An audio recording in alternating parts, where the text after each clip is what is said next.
పరకాల పట్టణంలోని నూతన 100 పడకల హాస్పిటల్ నిర్మాణానికి పక్కనే ఉన్న ప్రభుత్వ భూమిని అన్యకాంతం కాకుండా కాపాడినందుకు అధికారులకు ప్రభుత్వానికి పరకాల బీజేపీ నాయకులు ధన్యవాదాలు తెలిపారు. ఈ కార్యక్రమంలో కొత్తగూడెం ప్రభారి దేవనూరి, మేఘనాథ్, పరకాల పట్టణ శాఖ అధ్యక్షులు మార్త భిక్షపతి, మాజీ మున్సిపల్ చైర్మన్ మార్త రాజభద్రయ్య, ప్రధాన కార్యదర్శి గాజుల నిరంజన్, నాయకులు, కార్యకర్తలు పాల్గొన్నారు.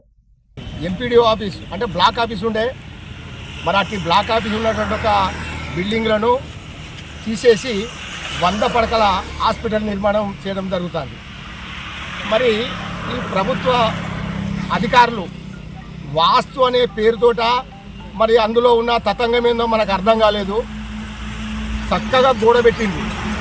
మరి గోడబెట్టినప్పుడు ఇందులో ప్రభుత్వ స్థలము సుమారు ఒక 1500 గదాల జాగా ఉంటుంది. మరి ప్రభుత్వ స్థలం అనుకున్నప్పుడు మరి ఆ 1500 గదాల జాగాల ఆ ఫిక్సేషన్ కాంపౌండ్ కావచ్చు, వైరింగ్ కావచ్చు, ఏమైనా చేస్తే అయిపోయేది ఉండే.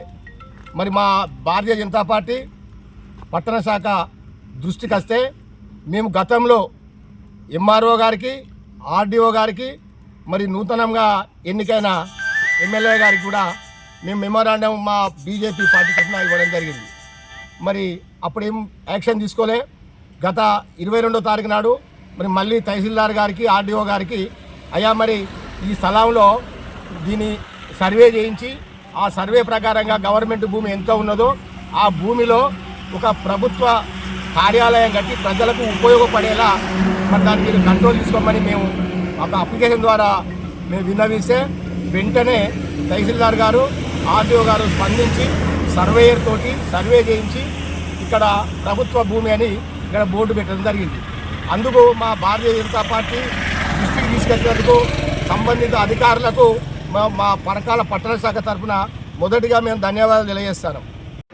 గత ప్రభుత్వం టీఆర్ఎస్ ప్రభుత్వం ఉన్నప్పుడు మాజీ ఎమ్మెల్యే ధర్మారెడ్డి గారు అప్పుడు ఎమ్మెల్యేగా ఉన్న సందర్భంలో ఈ పాత ఎంపీడీఓ ఆఫీసు ప్రాంగణంలో 100 పడకల ఆసుపత్రి కట్టాలని చెప్పి ఇక శంకుస్థాపన చేసి పాత కాంపౌండ్ను కూల్చివేయడం జరిగింది. కొత్త ఆసుపత్రి నిర్మాణం చేసే క్రమంలో సుమారు 1500 గజాల స్థలాన్ని వదిలేసి కొత్త ఆసుపత్రి నిర్మించడం జరిగింది.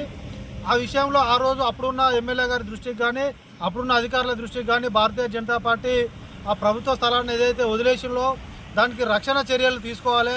కనీసం ఫెన్సింగ్ కానీ, కాంపౌండ్ కానీ వేయండి. ఎందుకంటే అది అన్యాక్రాంతమయ్యే ప్రమాదం ఉంటుంది కాబట్టి దాన్ని ప్రభుత్వ కంట్రోల్లో ఏదైనా ఫెన్సింగ్ లాంటిది ఏర్పాటు చేయమని చెప్పి ఎన్నిసార్లు విన్నవించినా కానీ గత ప్రభుత్వం కానీ, గత ఎమ్మెల్యే గారు, గత అధికారులు ఎవరు కూడా చర్యలు తీసుకోలేదు.